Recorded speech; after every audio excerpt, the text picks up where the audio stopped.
going on. The Liberian Civil War had just started like 2 years earlier. And I was not in Liberia when the war broke out. I was in another country. I was in the Middle East in Kuwait. So and there was war broke out in 1990 in Kuwait. And I fled and went through Jordan, Syria, and finally ended up in the Netherlands. So I came here as to seek asylum, a refugee, and I always wanted to write. I think from day one of my presence in the Netherlands, I was writing stories, short stories, and I had even begun to work on a novel that will eventually be my first novel, Land of My Fathers. And so it's, every time I told people out of excitement that I was writing a book, and then I hope that book to be published in the Netherlands or elsewhere, I was met with discouragement. I was met with disbelief, and people were saying, "Oh, it was a waste of time." Yes, that there were no Africans publishing books in the Netherlands. So why am I wasting my time trying to write a book when this book will not be published? But there was more to my writing than just the hope and the dream of being published. Because of the war, writing had become a kind of salvation, a kind of redemption for me. It was a means of trying to have some kind of grip on reality. So writing was a means of dealing with some of the terrible traumas that I was going through: the Liberian War, the silence. I didn't know the whereabouts of my family, my mother, my grandmother, and the rest. So it was a terrible time. So I was not only writing to be published, but I was writing to save myself. And so I think it took me 5 years. It took me 3 years in the asylum procedure. And I got a house and I continued to write. I bought a secondhand computer with my brother. We paid, I think, something like 450 guildens before the euro then. And we bought that computer. And I was writing every day. And the beautiful thing about that period was this, that I didn't have anyone telling me what I was writing was not good or was good. I mean, I was writing and I had a passion for it. So I had no critic. I had no one whispering, to me, oh, just I wrote whatever I wanted to write. And I believe that perhaps helped me, because sometimes a keen eye is good, but a keen eye that gives you a feedback that is relevant to your work. But sometimes some feedback can be so very damaging that it dashes your hopes and dreams, and even stops them. So yes, I didn't have any. I mean, not even my brother read my stories. So it was in my 5th year, was it not? I think 1993 I came to this country, and in 1998, yes, in 1998 I had written some short stories, and I had written half of my novel. When I sent these stories that were written in English, ladies and gentlemen, it was written in English that I sent to this Dutch publishing house, because I didn't know American publishing houses. So I felt I'm here. I'm going to send these short stories to them, collection of short stories. So, and as luck could have it, because I'm saying this and emphasizing luck is very important. This publisher he received the manuscript on Monday, and I think just 7 manuscripts arrived that morning. And my one manuscript was one of them, the 7 manuscripts. Usually they do receive on a daily basis between 20 to 25 manuscripts. And so what struck him, he told me later, was the fact that I didn't go about praising myself. I didn't go about telling wonderful stories about how good I was as a writer. I concentrated on the stories. I told him, the letter that accompanied my manuscript. I told him that I was a law student and that these were short stories that I had written. And so he called me instead of, replying me. He actually called me. He called home, and I was in home that day. My brother was there, who didn't know that I was sending this manuscript. So my brother told him, "Oh, Vamba will be back maybe around 10 tonight." So he called me around 10. He told me that he read the short stories and he loved them very much. And so he wanted to meet me.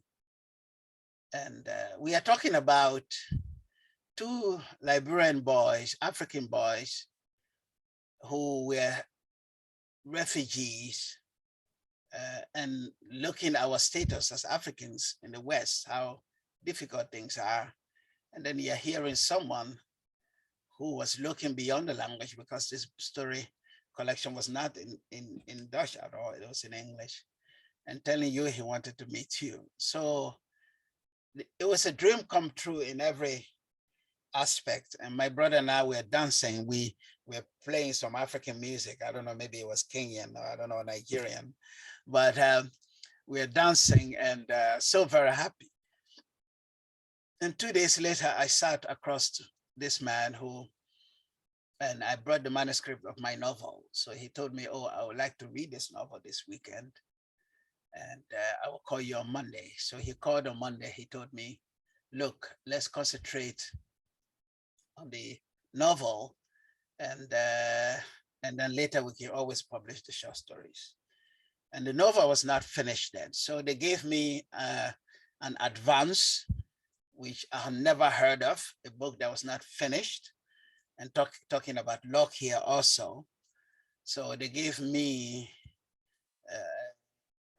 something like 11,000 guildens, which was huge for a student at that time, to finish the novel. And I finished it in less than 6 months.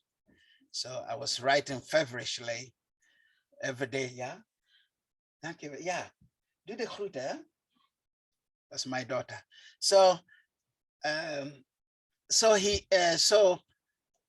I wrote this novel, and it was published, and it got large and lots of attention. I had a marathon interview of journalists. They were like from morning till evening, all the newspapers in this country. And also I went to Belgium for a series of interviews. So the people said later that the book was hyped, that my presence was hyped, and perhaps it's really true. I don't know, because the attention it got was just crazy. And but that's in a nutshell my experience with publishing. The thing is, it is not that that Dutch publishers usually, yes, do not accept books published in English, but if you're lucky, sometimes they do. And but after my book was published in the Netherlands, with all the attention it got, it took me some time before I could break through internationally. And that had to do with many reasons. So my breakthrough began actually in France. One of my novels, it was with my third novel that I broke through internationally.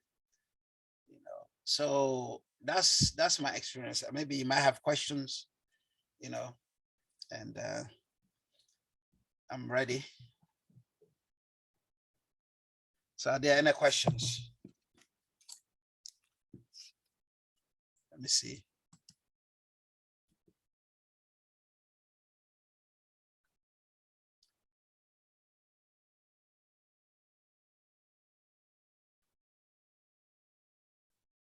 So is anyone there? Yes. If you have any questions for Mr. Bamba, can you please either unmute yourself and ask, or put it in the chat? Yes. And there's a message here.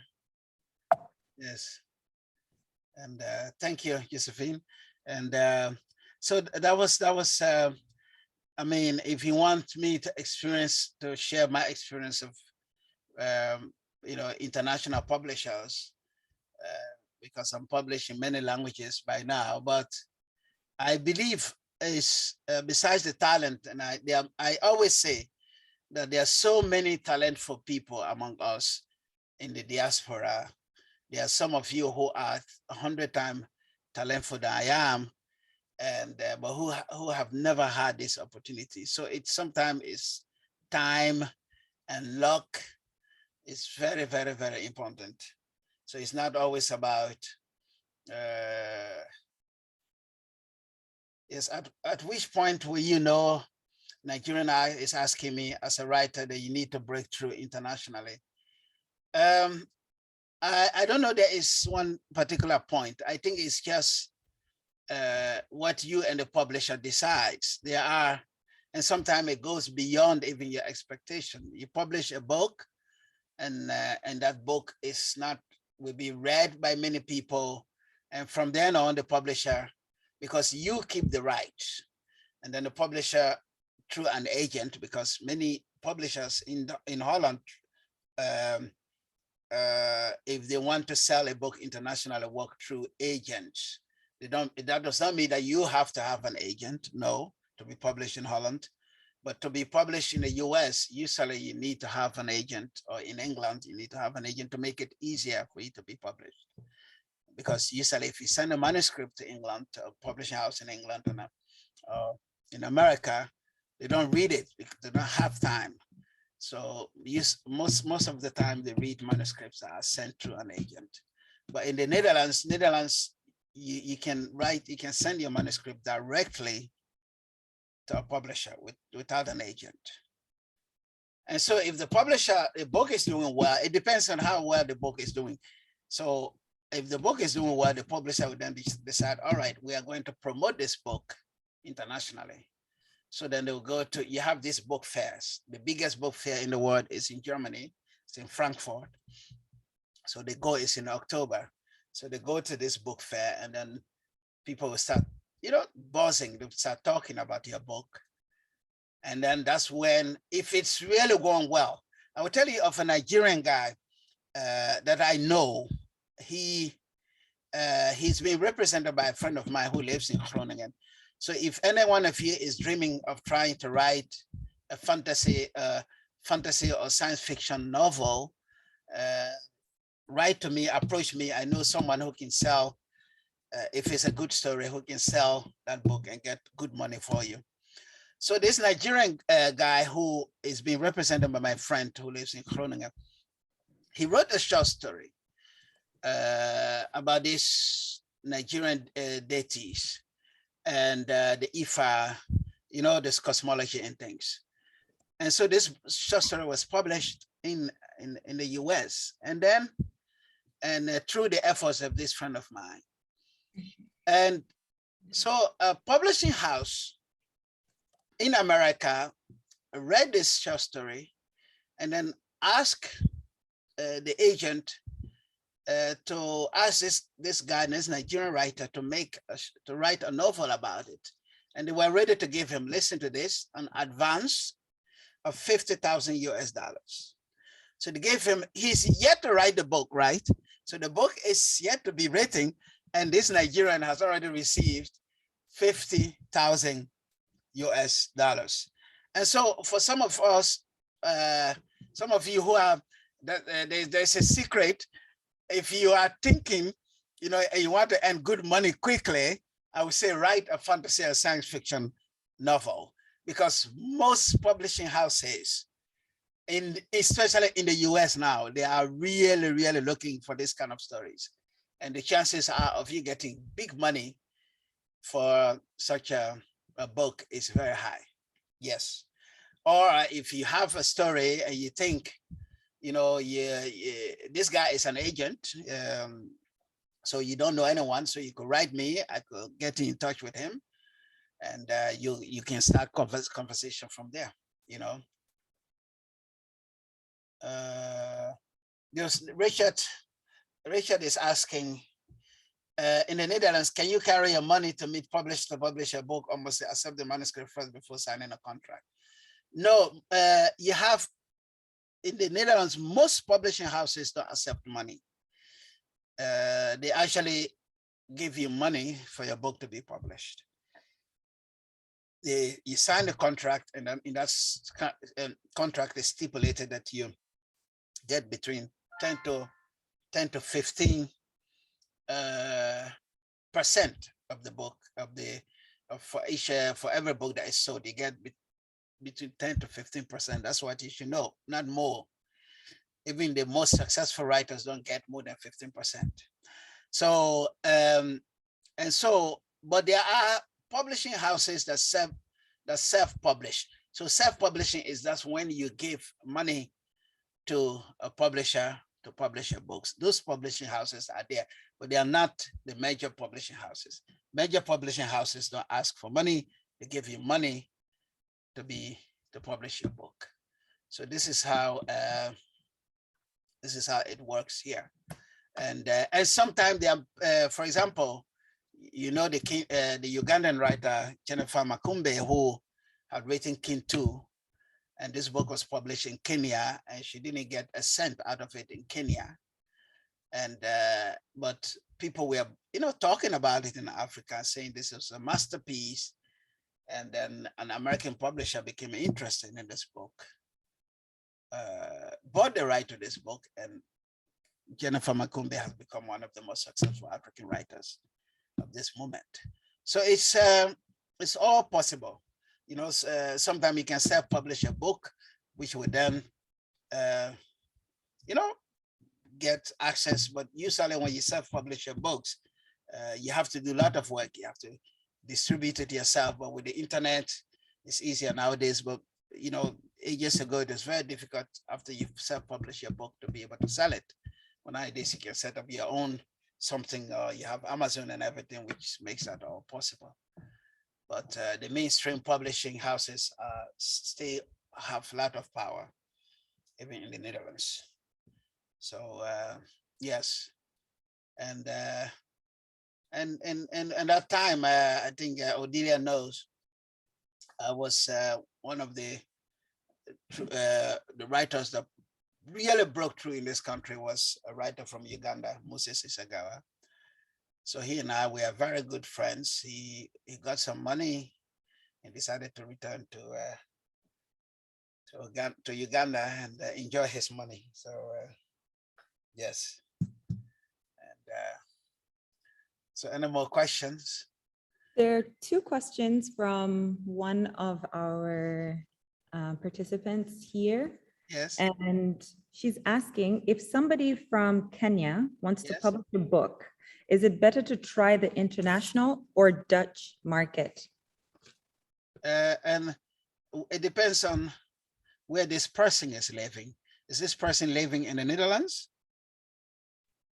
No, in Kenya. Oh, in Kenya. Yes. The international, I will advise. But yes, but it also depends on if it is possible to publish it internationally. Yes, I would say, you know, and international, we are talking about very few countries. We're talking about England, we're talking about the US, we're talking about France, Germany. You know, if your book is published in 3 or 4 of these countries, then it will be taken over by the rest, you know, because they are the one who control half or more than half of the publishing power in the world. Yes. And thank you. And the second question was, are novels more popular than autobiographical novels? No. I'm guessing she means Yes, fiction. autobiographical novels are actually more popular than novels. And as actually, this is also a secret to publishing, memoirs. So memoirs are really, really doing well. Memoirs, so that's a secret, science fiction and fantasy and memoirs. So if one of you is thinking of really breaking through internationally, you know, instead of you starting with a novel, I would suggest, unless you're a good novelist or your life story is not that so interesting, then I would say go write this novel. But if you have a very interesting life story, really, there are so many. For example, a friend of mine, she is of Ghanaian Armenian origin. She lives in the US. She wrote a memoir of the relationship between her Ghanaian father and her Armenian mother. You know, the relationship did not last. It's called Aftershocks, Nadia Owusu. This book is, I don't know how many prizes this book has won. It's doing so well. It's doing so well. You know, this guy is here to write a novel, and she has already become a millionaire. You know, I mean, it's crazy. So I mean, so those are the tips. You know, write a memoir. People, you know, they will be shocked. Oh yeah, did he really live that life? You know, so these are the things people are very interested in autobiographical stories nowadays. Yes. Thank you. Yes.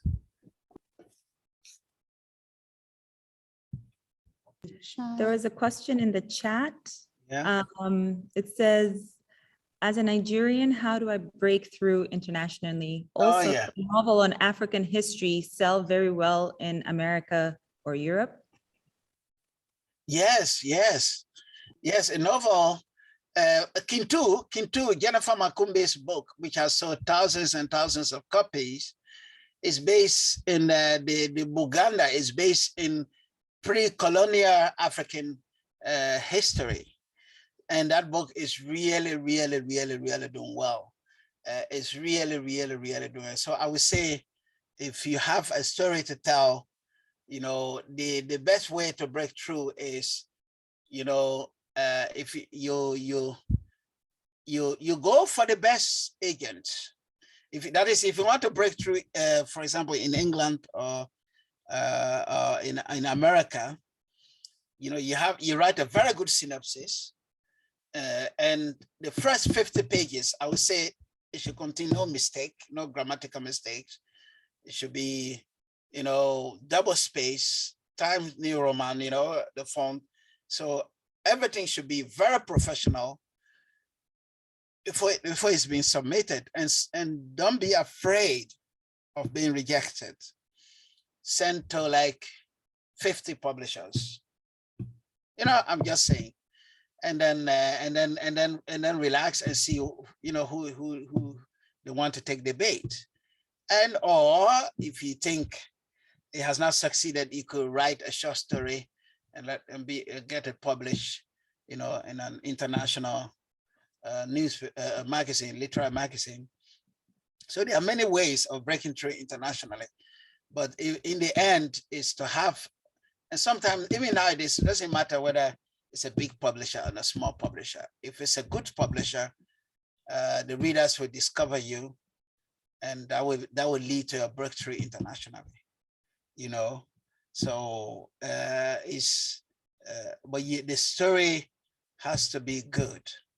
You know, you need to have a very good story and be very patient, because usually when my book was published in the Netherlands, that's when many people realized, yes, an African can publish his book here.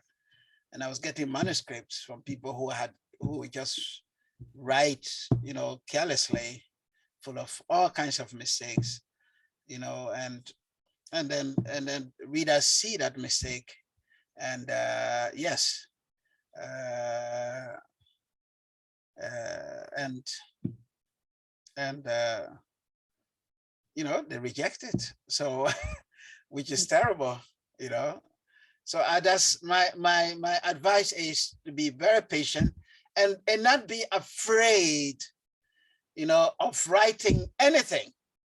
You know, don't go about, oh yes,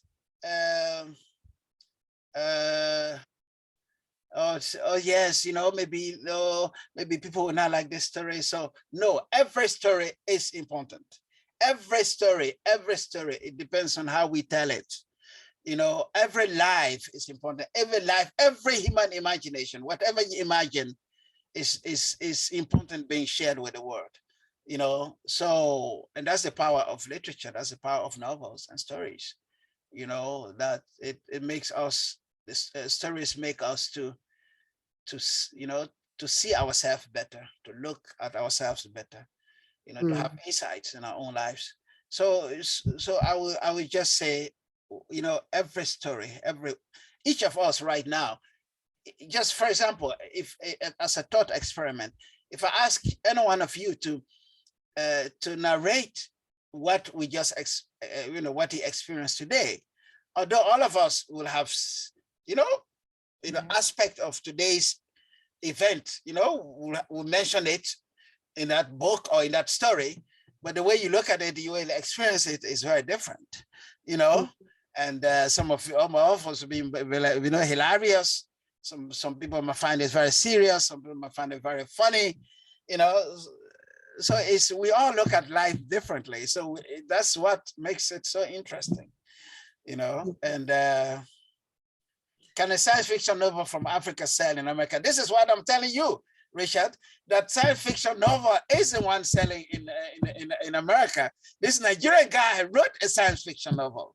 You know, the guy who got the 50,000 to write a book that he's yet to finish. You know, he's writing science fiction. You know, so science fiction books, if you have an idea, science fiction or fantasy, let me say that too. Just do it.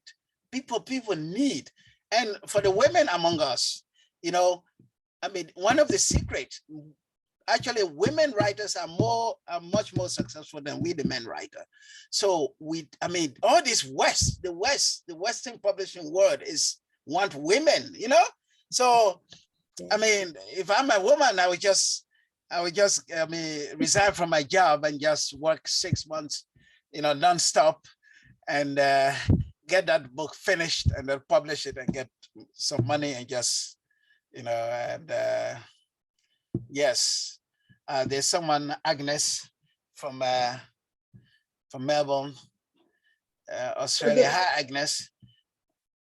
So there was a question Hi. from Aya asking if you have published any books in audio format. yes, I have. Yes, but they're in Dutch. Yes, I have, and yes, I have, and so you have that too, you know. If especially in Holland, especially if a book is doing well, you start with the print version, the electronic version, and then the audio version. That's the third stage of publishing, you know. And there's also a friend of mine, a Nigerian, Cultural Literature of African Style Abroad. Yes. There is a writer here. She is Black. Her name is Milo Freeman. So she writes these children's books about this African girl, Black girl. She is like a princess. Her name is Arabella. So, and she is really doing well internationally, as her book have sold, I don't know in how many countries. Maybe in Nigeria, her books are published by Cassava Republic, you know, so her name is Milo Freeman. So yes, they do sell well. And I think Agnes might share that, you know. Agnes, have you, your books in Australia, are they selling? Well, it's a very hard market. And sorry again, I thought I wouldn't manage to join. I just got busy an hour ago, but thank you again for the invitation to attend this prepared event. And thank you for inviting me. Sarah brought this to our group. So my experience, I'm a first-time children's author. I started this from a personal experience and thought I could write something about, something that affected our family. And it's a series of books. This is the first one. I've written the English one, translated to Arabic and Swahili, which will be published soon. But the sales in Australia, because this disease is about sickle cell disease, it's not that common. They haven't been that much. Most of my sales, I buy print on demand, either in America or Canada. And I've got a few friends who've supported me in Australia, but I'm trying to send these books in Africa and see whether they can sell more. Nice, great. Thank you for sharing your experience with us. And so it's to me, it's about the story in the end. Interesting, and also perhaps because we should not forget that there are now some publishing houses on the continent that are really doing well, so we don't actually need to publish if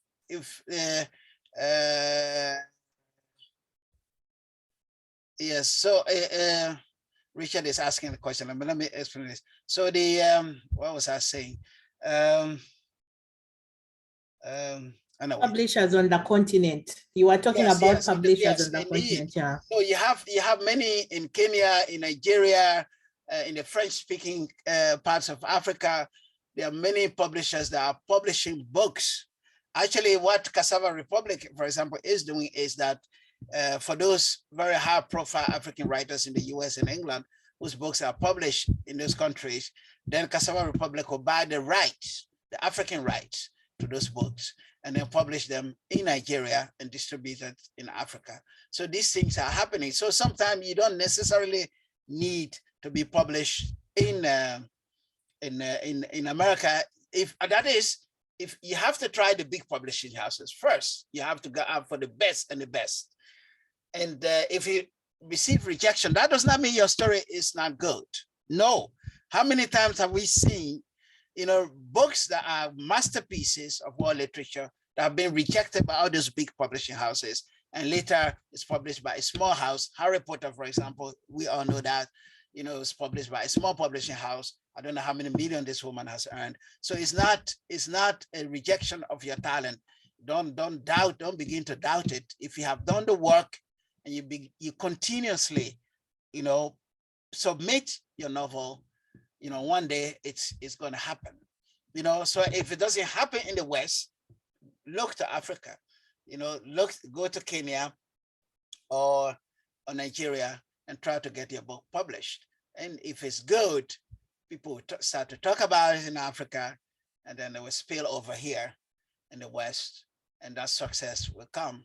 Buchi Imeshita, there's this Nigerian writer who, when she moved with her husband to Nigeria, and this man was abusing her, even burned the manuscript of her first novel. Yes, burned it because he was jealous of a woman whom he thought was less intelligent than he was, burned her manuscript, and that was the end of the marriage. And she left and wrote that book again, and had so many rejections. She thought, oh, perhaps I don't have talent, And until a very small publishing house that had never published a book before in London decided to take a chance on her and publish her book. That was the beginning of a very, very, very bright career.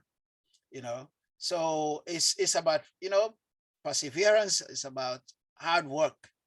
It's about never giving up, and yeah. So Richard, Sarah was asked, is there a risk of story being stolen when you send it to some publishers? No, there are always risks, but publishers usually don't steal stories. It's people who steal stories. Sometimes friends, you tell, oh yeah, and an audience, and you're writing this wonderful novel, and then you tell a friend, you know, you should be very, and my agent, an American agent, told me, and it happened to me. I had this wonderful idea, and before I knew it, someone has already published, who heard it from me, published a book based on it. So you should be careful about sharing, especially if it's just but if you are working on it, you know, you should share it only with people who you whom you trust, you know, because if you're not careful, people can steal it. You know, good publishers usually don't do that. You know, no, they don't.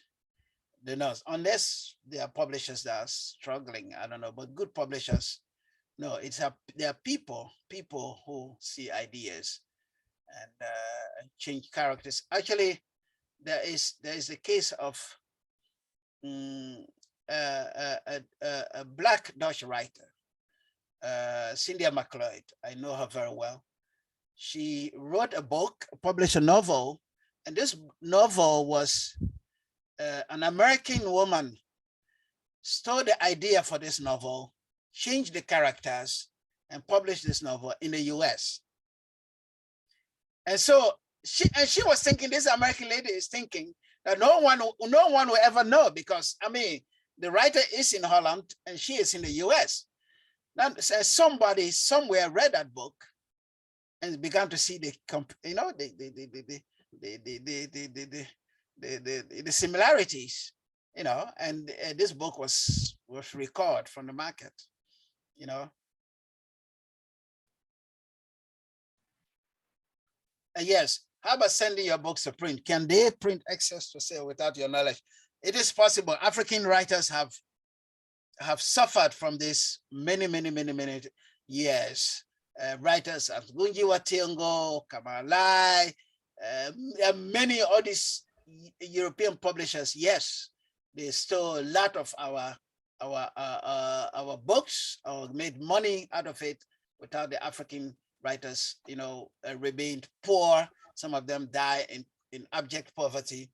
Yes, but, and this is where the role of an agent is very important. An agent can, if you have an agent, or there are other means nowadays that one can maybe, you know, try to trace whether your books have sold more than what the publisher is claiming. So I think there are means of knowing that. But an agent can be able to, you know, to force the publisher to say, all right, we want to see the sales record, you know, and they can be able to trace it, you know. Yes, but before, yes, it was happening all the time. Yes, there are writers. One of my great favorite writers from Mali, Yambo Olugowem, died in poverty, when in fact his books were selling well in France. So, yes. Oh, that's very sad. Thank you very much, Mr. Vamba. And as you can see, there's a lot of interest. Yes. And there is a lot of questions. And in order to facilitate proceeding of the event, I think I would like to suggest that indeed in future, in the near future, not very far, for the authors on this platform, because we also have guests who are attending this event. Yes. I would like to suggest that for the authors that we shall arrange a catch up. Indeed. And they have a lot of questions for you. And I'm really very grateful that you came. Yes. So I will wrap it up from Mr. Vamba, but please stay with us. Yes. Don't go. Yes. Go I need to help my daughter with something, but yes. I know. Yes. I'm really proud, and thank you very much for accepting our invitation. Even and next time I will be there for a longer time. So yes, so we shall organize for the authors on this forum. We shall organize in the coming months, and we shall do a Zoom session. Thank you. And I thank you very much. And Mr. Vamba will be there, so we will ask for his availability, and it will be according to his availability. Yes. Thank you so much. Thank you, Molly. Thank you. You're welcome. Yes. And so to continue with the program, I would like to also, you know that it is in Australia is now past midnight. So we have 2 Australian authors on the platform, and we would like to give them the opportunity to quickly tell us in a few minutes to introduce themselves and tell us about what they're writing and why they're writing, and then we can continue. So I'll start with Maria. You already, Agnes, sorry, you already mentioned something about yourself. So if you just say hello, and if we can see your picture, that would be nice. So if you just say hello and tell us what you write. Yes, thank you. Okay, thank you very much again for inviting me. So my name is Agnes, full name Agnes Nsofa. I've been in Australia for 20 years now. I'm Zambian born. So my story is really something that is a personal experience. I have a child who was born with sickle cell anemia, and for 10 years she lived with sickle cell disease, and navigating the Australian health system and just knowing about sickle cell disease was a challenge for us as a family. So after we accepted the clinical trial for her to get cured using a bone marrow transplant, I've decided to dedicate my life to advocate for sickle cell disease. I founded the only organization here in supporting people living with sickle cell disease. I'm also involved globally, but also back home. I'll be traveling on Monday to go and launch an organization in Zambia. So branching off to do other ways of advocacy, I decided to start writing. And this is the first such, because it was so difficult for our daughter to know about sickle cell disease, I decided to write a series of books for people like her to understand or know about sickle cell disease as young as, this book is from a 5-year-old to 12 or even adults. It talks about the process of finding out that the child has sickle cell disease. So it's a series where you go through from knowing then what happens through the life of a child or an adult living with sickle cell disease. So I've planned to write 12 books as a 12 series, but I think going forward, the other things that I'm doing are doing a nutrition book around sickle cell disease. We are writing a book about sickle cell disease with about 32, a multi-author, 32 people living with sickle cell disease globally. So I've pretty much just dedicated my life telling stories about sickle cell disease. I have written a story, my life story, but everything was done, edited, about to publish. I thought my story is still being written, so I haven't published yet. I've kept it for a while. I'll publish maybe sometime this year. Career-wise, I'm from a business world, corporate world. I used to work in the tax office, worked in the bank in Australia. When my daughter was, when we had this life of in and out of hospital, I decided to go back to uni and studied nursing and became a registered nurse just to understand sickle cell disease and all, lives in and out of hospital for the past 13 years. So now I work in the health industry, but I still pretty much miss my business world, and I'll go back one day. So in summary, that's about me. And thank you for inviting me. Thanks to Sarah, who brought this idea to our group. Thank you. Thank you so much, Agnes. And we're really proud to have you with us. And this is Agnes's book. Oh, where is my video? Sorry. So this is Agnes's book. So I have sickle cell disease. And for me, being a medical person and having worked in Africa where sickle cell is such a big burden, I really thank you for the work you're doing, and we hope to connect some more. And from Australia again, like I said, the Australians are soon going to sleep. I'll invite Dr. Sarah Eya to tell us a little about her book and why she writes. Yeah, thank you. Thank you very much, Maureen. And thank you very much, Mr. Vamba, who has left, but I really enjoyed listening to him, and, the way that other authors were just rolling off his tongue, and I was just writing down the names. I'm like, oh, I have a lot of reading to do. And yeah, it's good to see everyone. Good to see you, Agnes. So Agnes and I are in a small writing group of African ladies where we share resources and encourage each other. So good to see you, Agnes. Like Molina said, my name is Sarah Eya. I am from Uganda. I went to school with Maureen, and I currently live in Sydney in Australia. Been here, I think it will be 10 years this year. That's a long time. And I have written a small book. It's a small picture book about a little girl called Akelo. So I come from a tribe that is called Lao and written Lango, and it's in the northern part of Uganda, but we pronounce it Lao. And Akelo is a very common name in the Luo tribes. So at least in every family, you'll find at least more than 2 people called Akelo. So it's a girl's name, and I specifically picked that name because it's a name that many people will identify with. So Moline is showing the book, and the title is Akelo Maroti Mongo, which is what does Akelo like to do?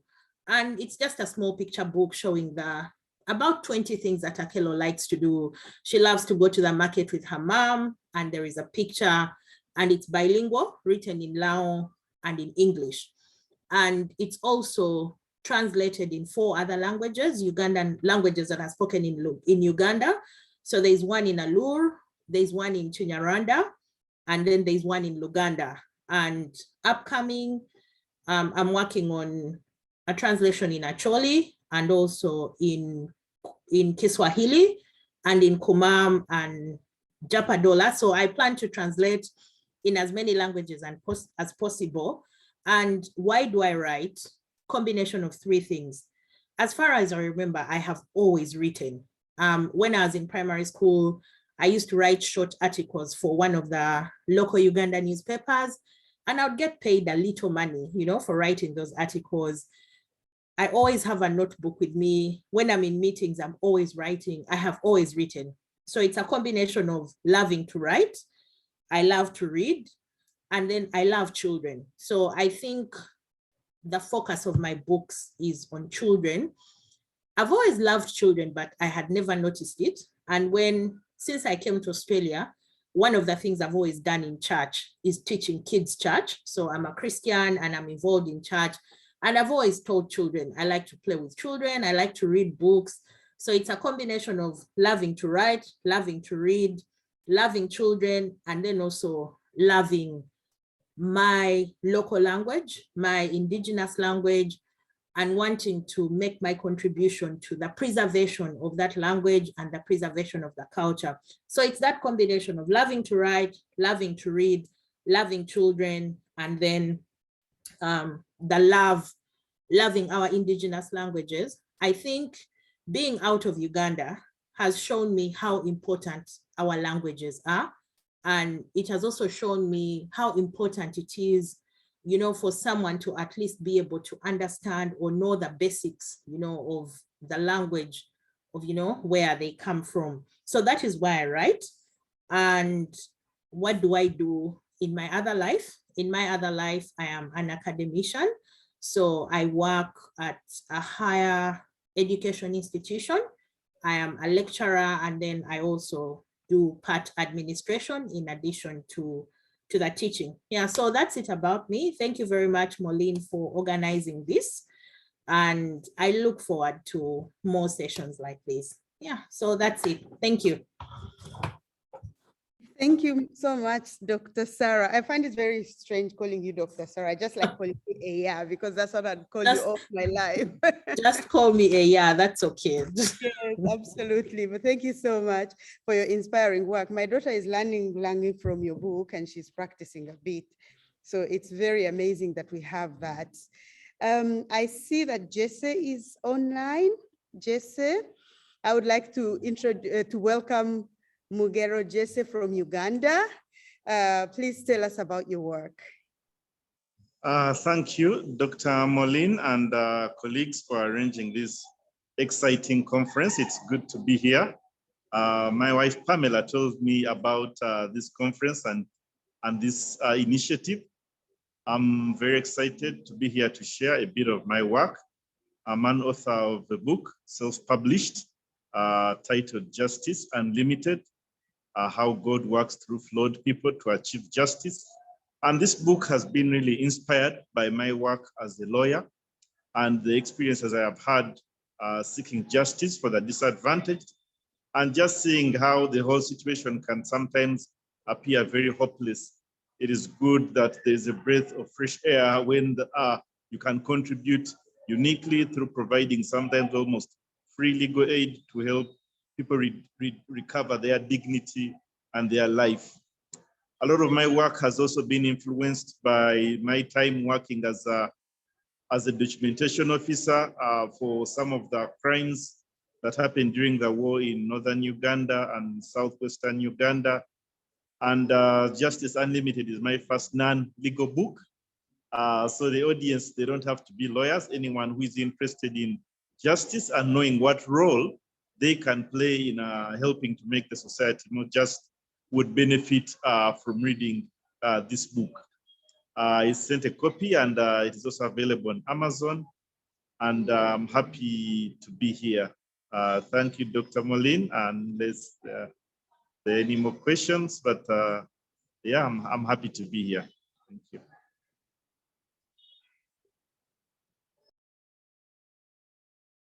Thank you. Dr. Moline is just assisting some members here. I believe Dr. Beatrice is next in the speaking. Thank you so much, Jessie. Hi, hi everyone. You can hear me loud and clear? Good. Yes, we can hear you. Good, good, good.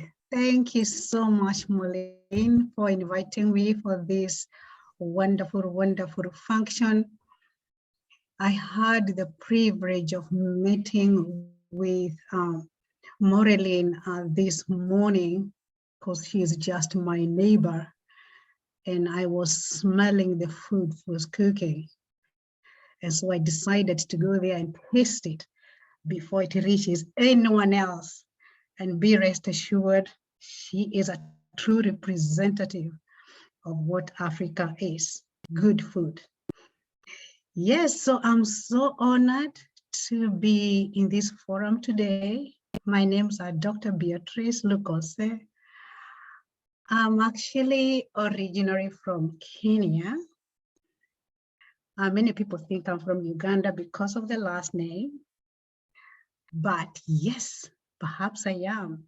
So my husband's name is Dr. Jones Lukose, and we happened actually to live in Uganda for almost 5 years. So we know a little bit about Uganda, the kingdom. I mean, we call it home. I always miss the Luwombo and the Matoke and went to Awino Market. Yes, for those that know Awino Market, I used to go there and get my Matoke there. Yes, but yeah, in a different forum now, here we are. My name is Dr. Beatrice, and I'm also an author. I do live in the Netherlands, so I live here with Maureen. We actually just neighbors here. And we came to Netherlands about 15 years ago. My husband and I work for the United Nations, and that's what brought us here. But when we came here, one thing that struck us is the divorce rate. And that is for marriage relationships. And we have been contributing in the UN system a lot for many years, and that is to do with criminal justice.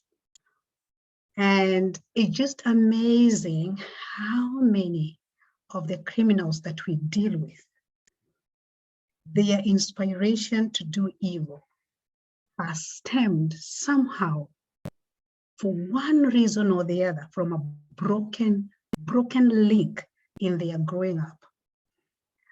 And so this drew us and brought a lot of interest when it comes to love and marriage relationships.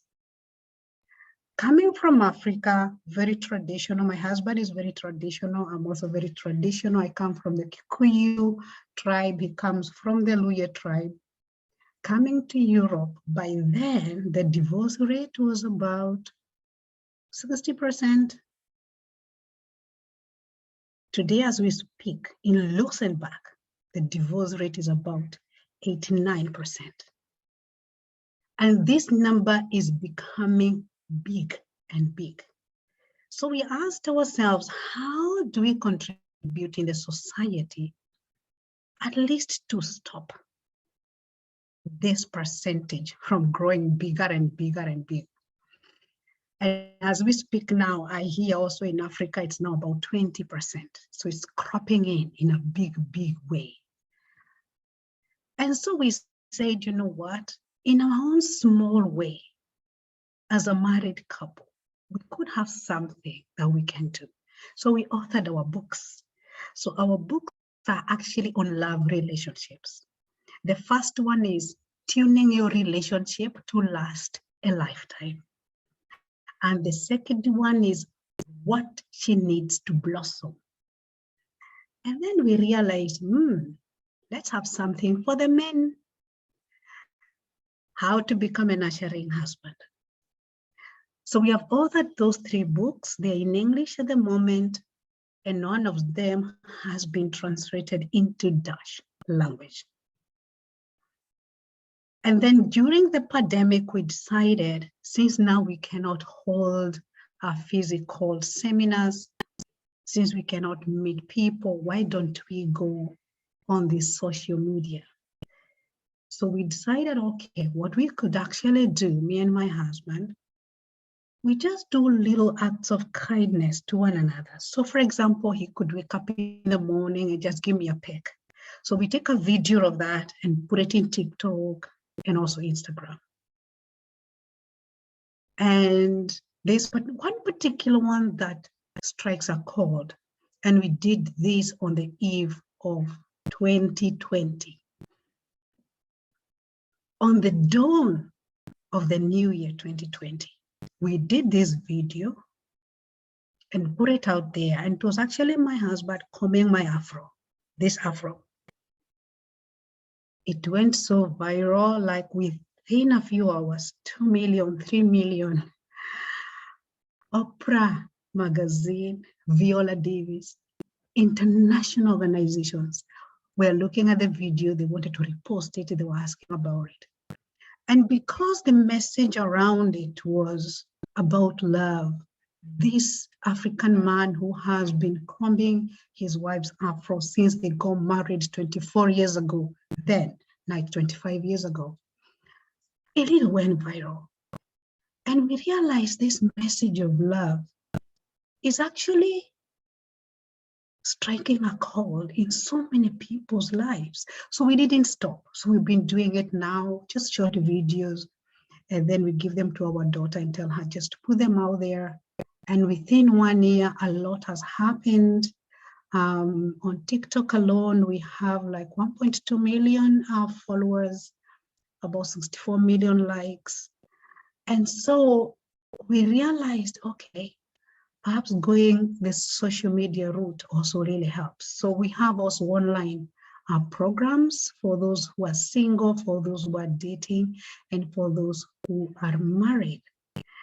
And so that is my story in a nutshell. So I've been married now for 25 years.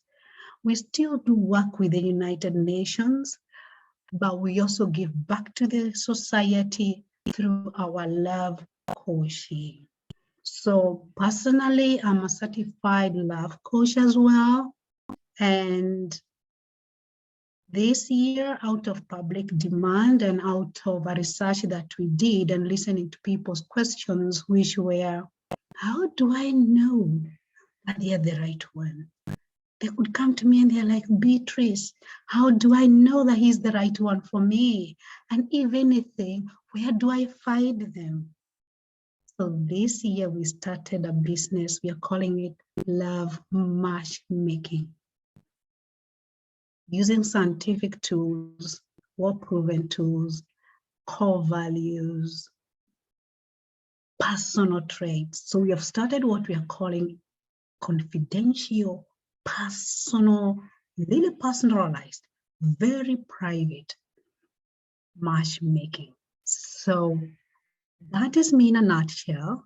I'm gonna put my details on the chat, and so we can get in touch. I'm really, really honored to be in this forum, and I think I would love to join the Forum for the Ladies. There are African authors. Yes, yes, I would love to join that group because I'm so excited to take this message of love. And I'm just going to give you just a quick example of what happened last week. I went to this function and there were two young girls. And I went in and they came and hugged me. And I'm like, oh, how old are you?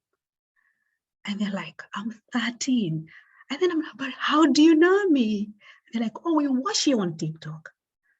And I said, oh, you actually watch me on TikTok? Yes, we follow you.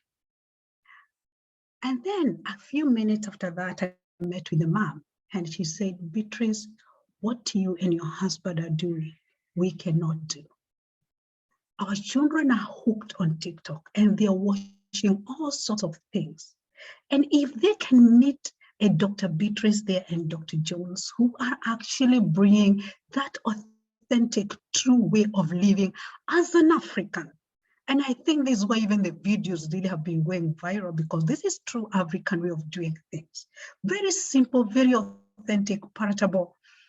And she told me, Beatrice, keep doing it. Don't stop.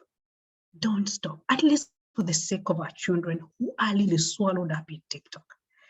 And so, yes, so it has been a very humbling journey. And so today I'm honored to present our books to you guys. And yes, thank you, Maureen, once again. Thank you so much, Dr. Beatrice. And I know the first time I met you was at a couples workshop, and just the story of you and Mr. Jones, who we missed to see, but if he comes in, please tell him to show us his very handsome face, because I'm not used to seeing you without Mr. Jones. So as we wait for Mr. Jones, we have 3 more authors, and then because we have cake to cut, this is a celebration. So we have 3 more authors who are going to briefly tell us about their work as we wait to see Mr. Jones' face. It's a very handsome man, you will see. I would like to invite Pamela. Pamela is also one of the authors from Uganda, and Pamela is also a personal friend of mine and also a former classmate. Pamela, please come in. The noise that is here. Let me see. Let me get into a room. Can you hear me? While you move to find a place, let's have then Josephine speak. Josephine, please come in as Pamela finds a place. Hello, everyone. Hi, my name is Josephine Olok, and I'm so glad to be here. I got this link through my sister Victoria Olok, who's based in the UK. So really honored to be able to be here. I'm based in Uganda, Kampala, Uganda, and I've written this book. I don't know if you can see it. It's a book of poems. I'm not what you say a typical writer is, because I used to write poems, you know, based on an experience, based on emotion, based on something normally triggers me to write, but I'm not really a writer. But I've been writing poems for, you know, people's birthdays. And last year was my father's, my father has been gone 30 years. So he died 30 years ago, last year in March. And I'd written a poem, you know, so just reminding our family about his passing, that I feel that he's still here in our presence. So a friend of mine said, why don't you publish this set of poems? So I decided to publish the poems. I had collected about 50 by last year. So I self-published the book for the first time, and I dedicated it to his memory, which is 30 years this March. The book is available on Amazon Kindle, and it's also available in bookshops in Kampala. In my other life, I'm an IT consultant, IT person.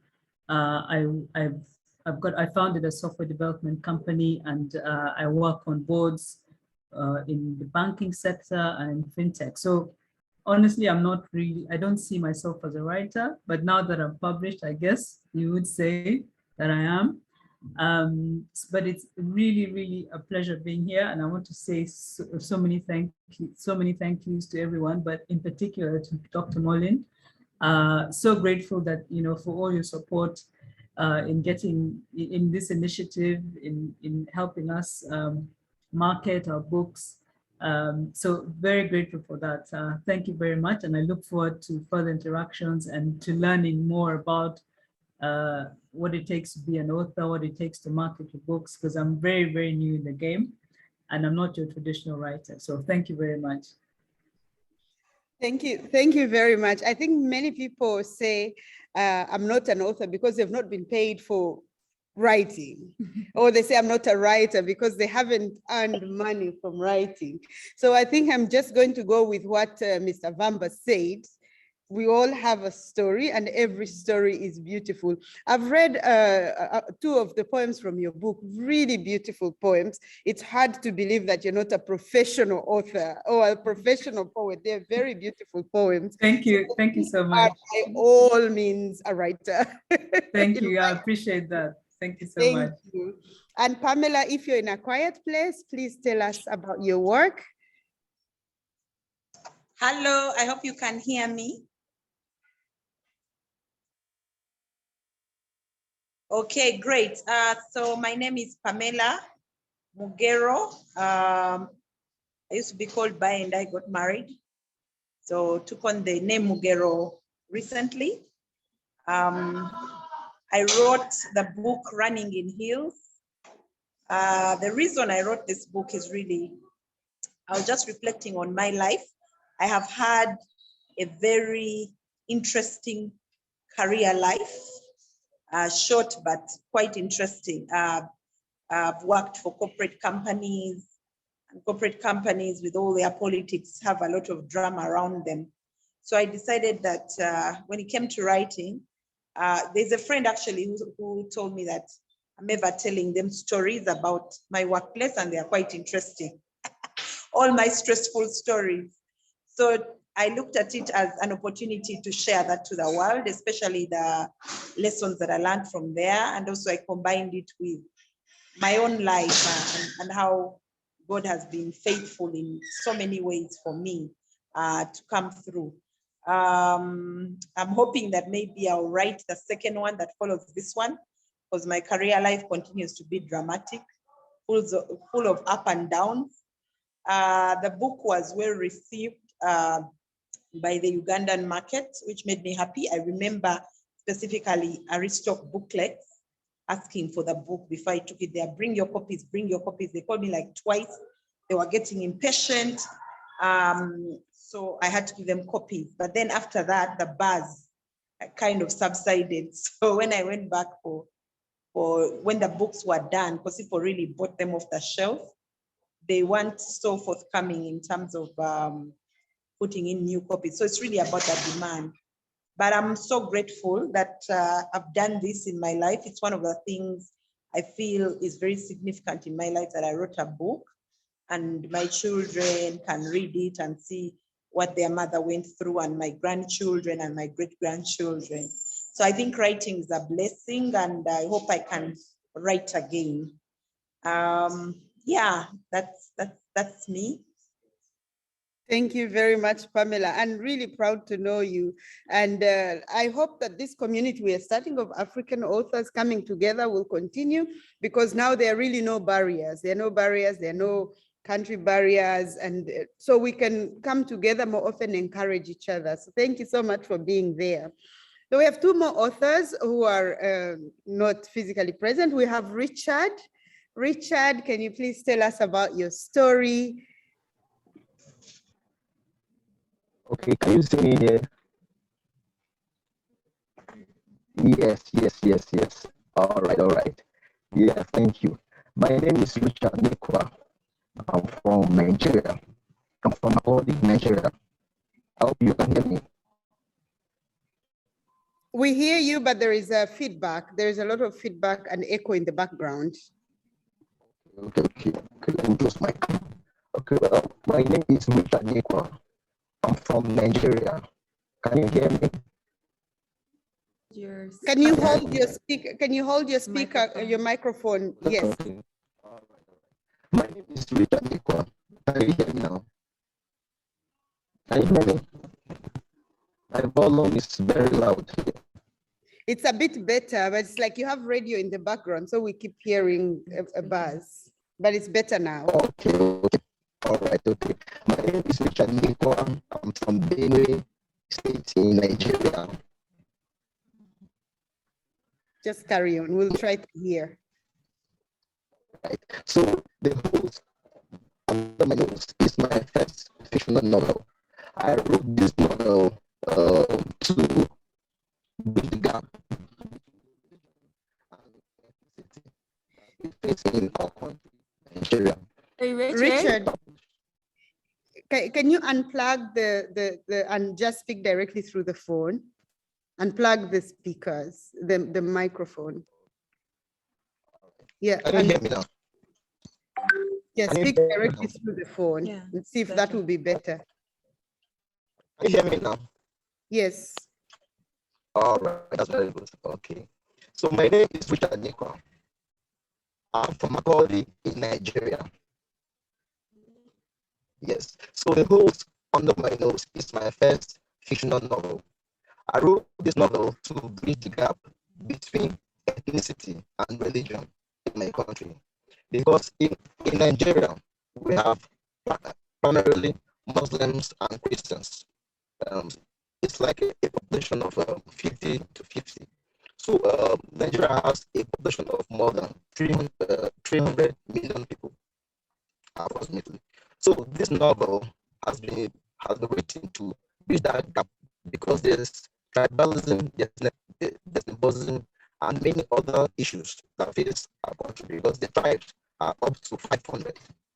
So this novel has a central story from Benue, Nigeria, to bridge that gap that happens amongst these many tribes.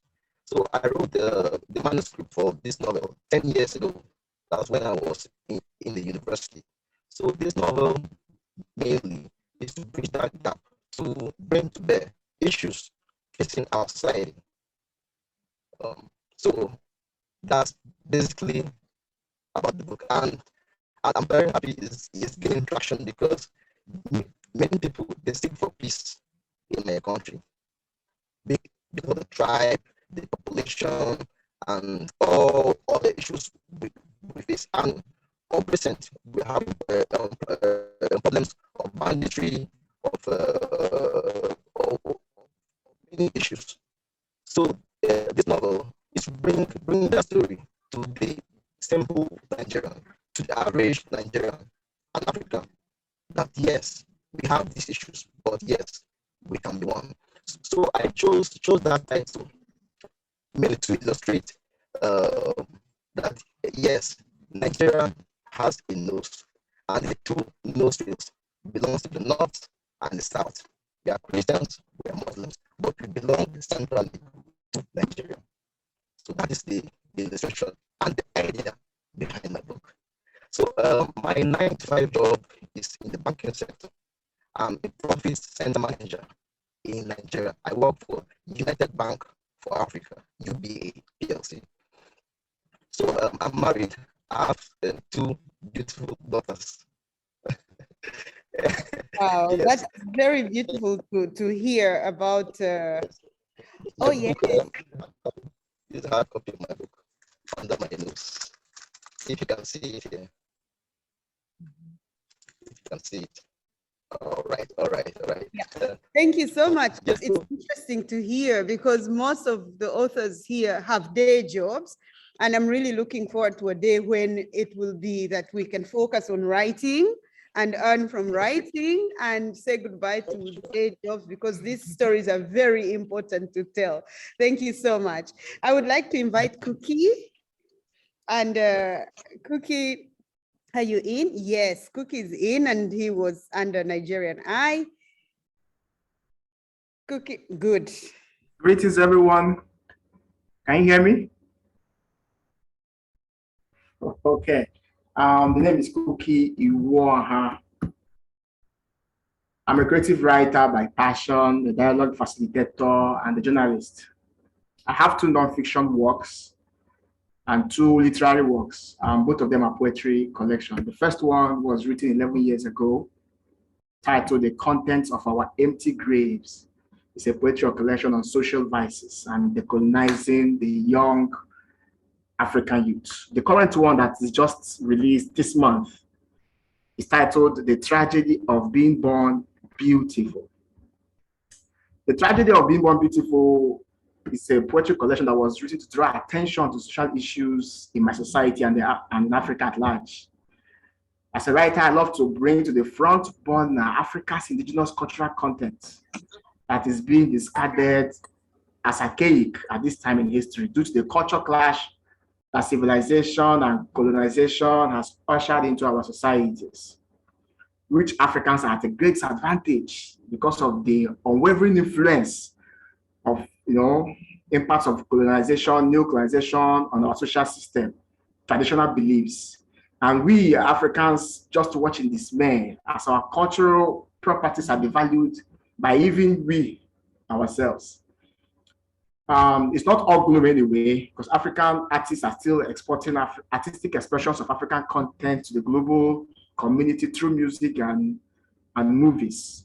So I believe that the tragedy of being born beautiful will, usher a hope to wandering souls like me on its pages.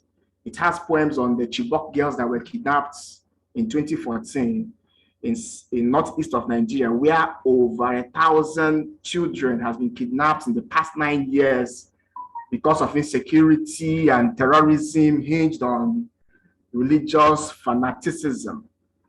It also has other works like Time, which is abstract, where I was trying to interpret the timelessness of time itself. There are works on waking Africanness, which tried to, call Africans to embody what is theirs. That we in Africa, we were here, God had found us before Christianity and Islam and Muslim and Islam came to our places. We're not devoid of a religion or a God before those moments. It's a wonderful work that I believe the readers will find something, thought-provoking in it that can engineer them to reflect on life and its meaning holistically. Thank you very much. Thank you so much, Cookie. And it's nice to finally see you in person. So, and I really want to thank the authors who have joined us from afar, and hearing the variety of your stories really makes it's so beautiful. And I'm really proud that we can still be together, launch together, even when we're not together. So next up is an author who is actually here with us. And she's moved all the way from Denmark, not Norway, Denmark. And I was super excited when she told me that she can be there in person. So I would like to introduce Maria, and she's gonna share her work and tell us what she's doing. Hello, everyone. Yes, as Dr. Moline said, my name is Maria, and I am from Tanzania originally. And what I found, well, I guess I could connect it as well to my day job. I am a teacher and educator by profession, and I've always worked in international schools for the majority of the time, and I've worked in different countries. And one of the glaring deficits was always literary texts that were from my home country that were written by Tanzanians. And so it was actually during the pandemic that, and I was living here in the Netherlands at the time, teaching at the international school here. And what we decided to do as teachers was to continue to do read alouds. And at that time I was teaching first grade, so 6-year-olds. And so one of the days I chose a book that is a favorite in my home. It's called Lala Salama, a Tanzanian lullaby, and it's written by Patricia McLaughlin. And in that book, there is a running theme of Akanga, and Akanga is a traditional fabric that we have in Tanzania. And the kids picked up on it immediately, and they started to send voice notes because we had a platform where they could respond with voice notes. And they were asking, Miss Maria, what is that? And then I had worn one on purpose. And so after the read aloud, I sent out a presentation where I shared what I did with the kanga in my house, because it's definitely something that is a staple in a Tanzanian home. And we have it in our house. I have it all the time. I travel with one. I always make sure that I have one in my bag. And so that's how my writing journey sort of began, because then I said, oh, well, I have the flexibility now that I'm teaching from home once again. It was the second lockdown at this point. And so I started to jot down, and I focused on a children's book, especially early literacy, because another thing that I see lacking at the moment, there's a big push in Tanzania as well for more of a reading culture and moving away from the oral storytelling or somehow documenting our stories. And I said, I would love to be part of that initiative, of that journey. And that's how I started to write. And my book, I have it in Kiswahili and in English, Mama's Magical Kanga, or Kanga ya Mama. And I went the self-publishing route because, as Mr. Vamba had mentioned, it's just, first of all, these days it's a little bit more accessible. We're able to self-publish, and to get your book to an agent or to get picked up by a major publisher can be a little tasking, especially when you're living abroad. For us in diaspora, and especially in countries that English is not the primary language. And so my journey kind of took me all around. There was a lot of YouTube University involved, trying to find out, what can I do? Which platform to use to self-publish? What are my rights as a writer to the work? And all of that. So there was a lot of research that went into that. So it wasn't something that I woke up one day and said, okay, I'm self-publishing. Nope. So I had to learn a little bit, read lots and lots of responses from others who were self-publishing.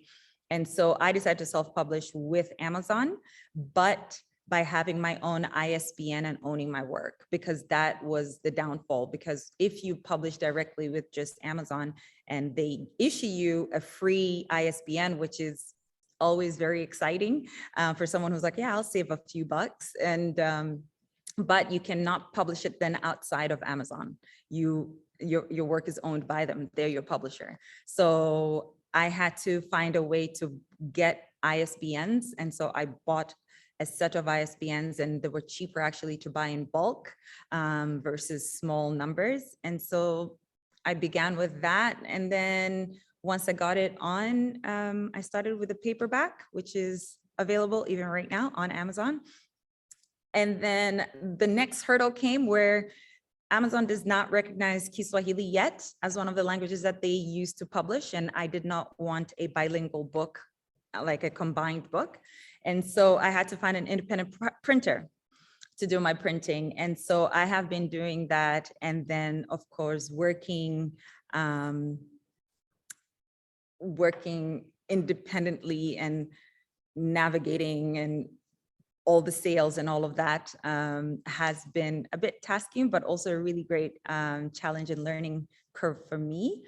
And so, yeah, the books are available, and I managed to also get them in hardback and paperback. And again, because you're self-publishing, you don't have a big team behind you, so you're doing everything. So I am on social media. I'm mostly on Instagram because I'm a bit hesitant to join the TikToks and everything else. I can hardly manage just that one account.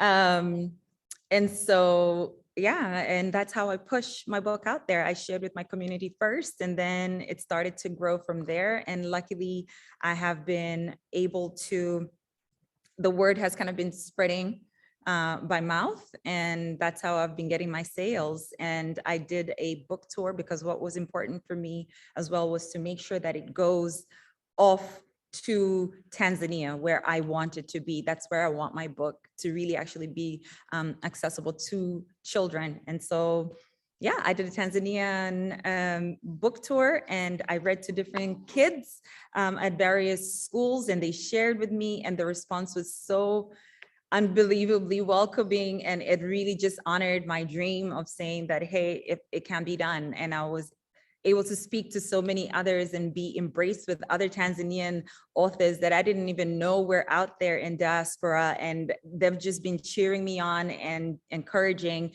And so even this particular launch was sent to me by another Tanzanian author who said, hey, did you know this is happening? And so I'm so grateful for the community that has been introduced to me through this journey. And I hope the rest are willing to, yeah, give it a shot. It's needed.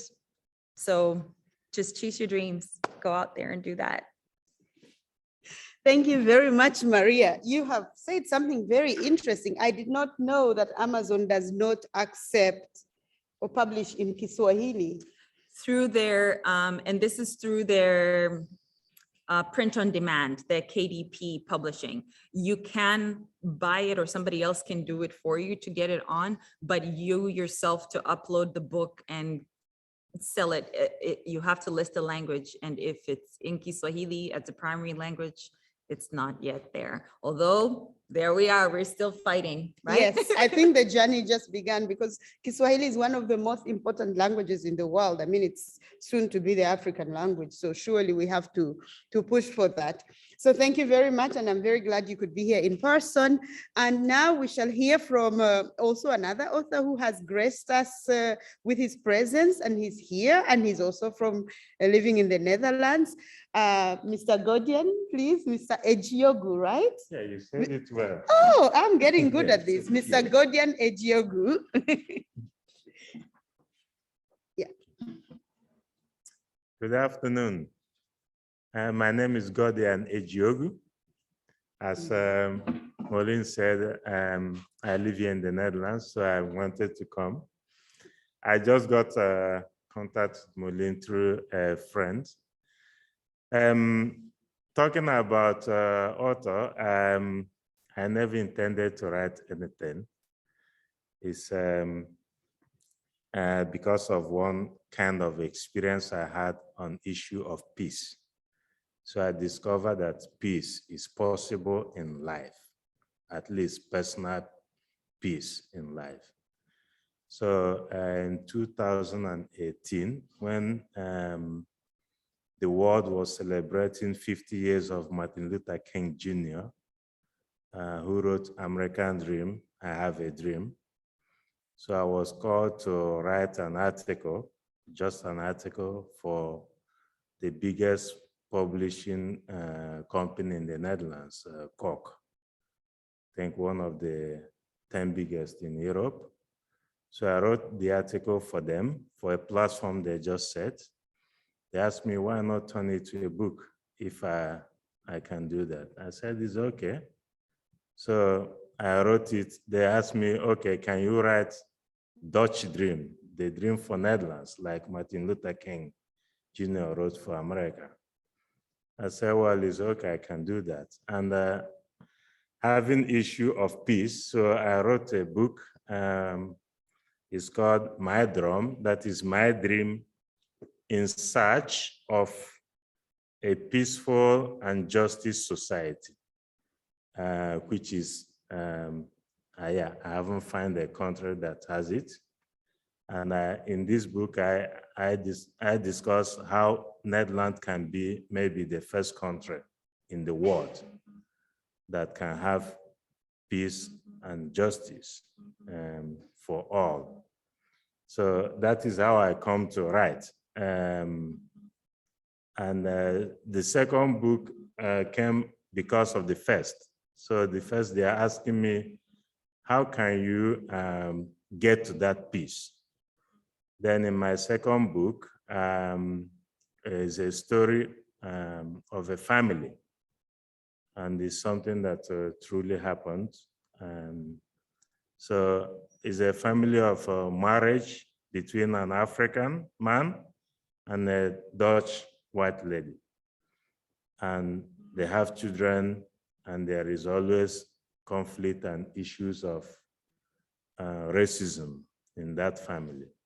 So the children were don't understand what was going on, the tension between the father and the mother. So, well, later divorce took place, and the children wanted to know why the divorce went so harsh and so bad. And I just wrote this book to show that all these big conflicts we have in the society, and we have like Ukraine and Russia, all those things happen in the family, and the effect it has on children.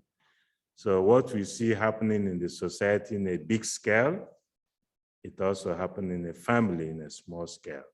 So if we look into our family life and make peace there and live well there, our society will be better.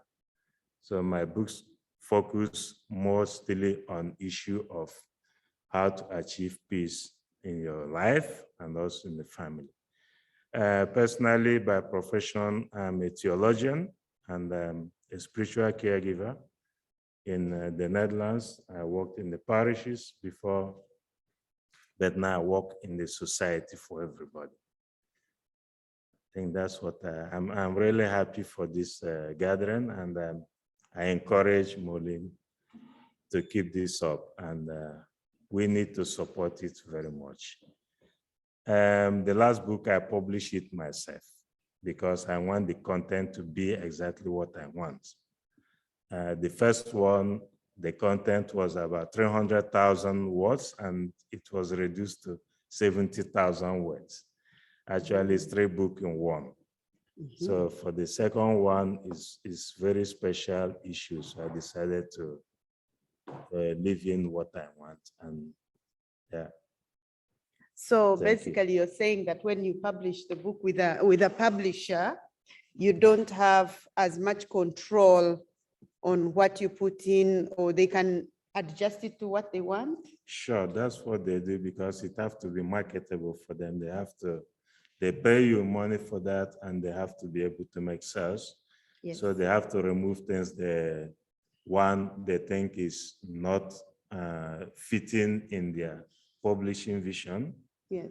Or their own ideology, and also things that may make your book not be sellable. So Okay, interesting to learn. And Mr. Ejiogu, thank you so much for joining us physically. And I'm very inspired because I didn't know about you until I started searching. And then I see your work is really amazing. And I hope you will stay connected with us. And when we call you, because we might call you to come and maybe discuss some things with us, like that publishing tip that you just gave, I hope that you will be with us longer in this journey. Thank you very much. you're welcome. Sure, I'm involved, and when I have my commitment, I have it. So, sorry, what I forgot to say, this book, The Tribunal van Diversity, all are in Dutch, but this is really African type of justice system. Yeah, because I saw their new. names like Kunle and it's African names. Yeah, Very this is what we call restorative justice. Yes. Is not retributive. Europe, Western world have the issue of punishment. Yes. When something happens. Africans, we don't have it. Yes. Naturally. We call the family, if you confess, you are free. And Yes. Peace is made between the living and the dead. So that's what these children did with their parents. They called their parents into their own court, and then they discussed the whole truth that happened in the family. Yes. And then the children said, okay, now everybody is free. They are also free. Yes. They don't have to carry the burden of the past. Yes. It won't weigh on the family anymore. So it's a kind of setting everybody free. I think that is really a big African part, because in Uganda, we have also been struggling with the case ongoing in the ICC. Is that the right way, or should we just, the two parties, sit under the mango tree like it was in the African way? So that will be an interesting book to read. Thank you so much. You're welcome. Thank you too. So we're still going on with the event, and we are nearly wrapping it up. 2 more authors and we can eat, because without eating then it's not complete. So I would like to invite one of the authors that I've known for a few years now. Yeah, Odilia Anyachi, and she's going to tell us about her story. Yes, my name's Odilia Anyachi. I'm also part of the organizer of this event with Dr. Moline. I'll be very brief because many people, are now sitting for a long time. I actually started writing, writing accidentally because of a need. When I started the International African School, I really wanted to teach Swahili. So, I went to Kenya and bought all types of Swahili books, thinking that, it will solve my problem here. But when I came with those books, they did not work. Why? Because those books have been written for children who are already speaking the Swahili language. And the culture is also different. So I decided, for my children here, I just have to sit and start writing a language from the scratch, knowing that they don't know anything about Swahili. So I started to write. And so that was the birth of my first book. I never imagined I would be an author, but because of a need. And then I wrote my Swahili book 1. So I did in English first, because that's my main language. And then I have written it also in Dutch Swahili, French Swahili, and German Swahili, although they are not yet in print. So I first have this. And then after writing the book 1, I realized that, I have to have a follow-up class. And then I wrote the second book. And I've also translated in the 4 languages. And the culture here is for the Western world, because the main target are children who are in the diaspora in America, in England, and in Europe. So that's about my Swahili books. And then, in the African school, we teach African culture and history. And we realized that we cannot be everywhere at the same time. And the idea of starting a magazine started. And I found it beautiful, to take on the name of a Swahili name called Sauti ya Africa, which means Voice of Africa. So in this magazine, actually, there is a lot about African culture and history and stories, and also Friends of Africa. We have many of our European friends who love Africa and they go there, and that is where we document some of the good work that they do. We consciously are documenting positive stories and resilience, because we are just tired of negativity about Africa to be focused on. So we are focusing on the beauty, we are focusing on the glamour. If you look at the African women, they're very glamorous. So that's about it, about me as an accidental author. And I self-publish, and I think I got the writing bug. I'm also busy with my book 3, and I'm busy writing stories for children. Yeah. So thank you very much, Odilia. And that almost wraps it up. And like I said at the beginning, that was not my speech. So now this is my speech. I'm very happy to work with Odilia and all these authors who have responded positively, but I'll tell you a little bit about my journey. I'm a doctor by training, and I was born and raised in Uganda. I live in the Netherlands now for over 15 years, and I have 2 kids. So from Uganda, we have several tribes, so many tribes. And I am married, I come from the south of Uganda, and I'm married to somebody from the north of Uganda, and our languages are very different. So when I started to raise my kids here in Holland, and they are going to school, and there are a lot of reading books that they have, but they did not have any books that were African, which looked African, where the characters looked African. And when my daughter was about 4 years old, she started to feel, I'm not beautiful, because she's looking at her hair, she's looking at her skin, and she begins to realize that she's different from the Caucasian and Asian people in her class. And because she's the minority, the tendency is to feel, I am not beautiful. So she started to struggle with identity. And that's when I thought, of course, she has to struggle with identity, because when she turns on the TV, it's Disney, even cartoon characters, it's Disney, it's white, and it's predominantly non-African. And when she opens a storybook, it is from those stories, there are no Black kids, there are no kids that look like her. And then while I was thinking we have to solve this, I was looking around, of course, for books that are written by African authors with African characters. And it's not very easy, books for kids. And then she's in an international school, and they have a program which is called the Mother Tongue Day.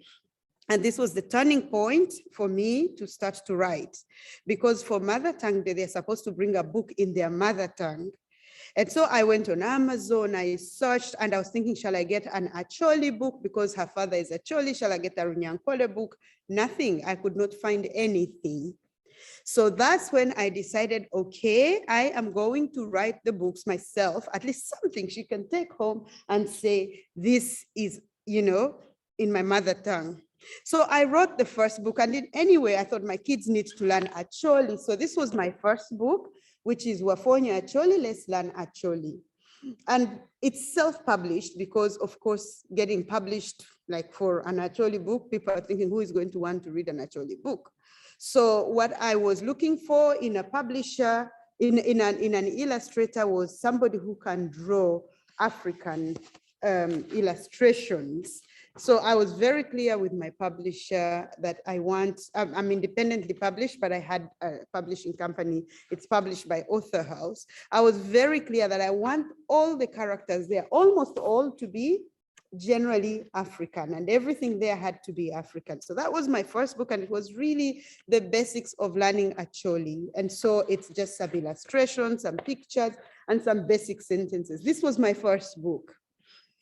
Of course, I wrote it, I invested in it, I wrote it for my child, but I also wanted it to reach every Acholi child out there who would like to learn the language.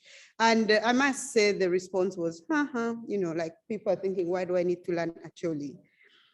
And most Acholis outside Holland, outside Uganda, are speaking English. So the response has been just a few people who like it, but this was for me a legacy for my children.